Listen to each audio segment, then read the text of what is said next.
কি দিয়ে মেরেছে? বাঁশ দিয়ে মেরেছে আর আর বোম মেরেছে। বোম ওপরে ছুড়ে দিয়েছে পেছন দিক থেকে, দুজনকে লেগেছে, একজন বাড়ি গিয়েছে, আমি এদিকে এলাম। মানে কেন হামলাটা কি কারণ বলে মনে হচ্ছে? হামলাটা আমরা রাস্তায় কেবল মানে মুসলিমের এলাকায় পা দিয়েছি, আমাদের যে মানে জয় শ্রীরাম, ভারত মাতাকে জয়, এটাই কেবল পড়েছি রাস্তাতে। ছোট ছোট কয়েকটা ছেলে তৃণমূলের নিয়ে পতাকা নিয়ে খুব মানে করছিল ওদের। প্রতিদিনের ন্যায় যেরকম আমাদের রুট মার্চ বেরোয়, ডেটওয়ারি কোন গ্রামে যাবে কিনা সেই নিয়ে, আজকে বালিয়া অঞ্চলের ওই গ্রামটা হচ্ছে মানে শেখপাড়াতে গিয়েছিল। সেখানে আপনাদেরকে ভিডিও ফুটেজ দিয়েছি, দেখবেন।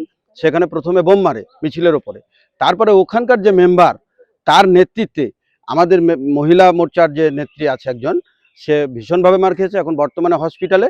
আমরা ওসিকে মানে বলেছি, ওসি যে কাজটা করছে, এই যে আমাদের ব্লকের একজন জেলা কমিটির সদস্য, তাকেও নাকি ধুমকি দিয়েছে।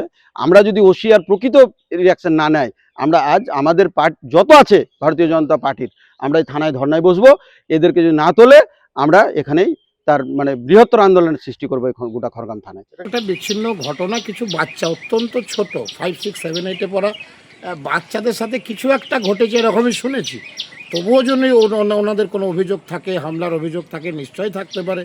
প্রশাসন আছে, নির্বাচন কমিশন আছেন, ওনারা সেখানে অভিযোগ করুন, প্রশাসন যথাযথ তদন্ত করবে। তদন্ত করলেই বোঝা যাবে কি ঘটেছে না ঘটেছে। তবে আমাদের কাছে যতটুকু খবর, সেখানে কোথাও কোনো রাজনৈতিক হামলা, রাজনৈতিক সংঘর্ষ কিচ্ছু নেই।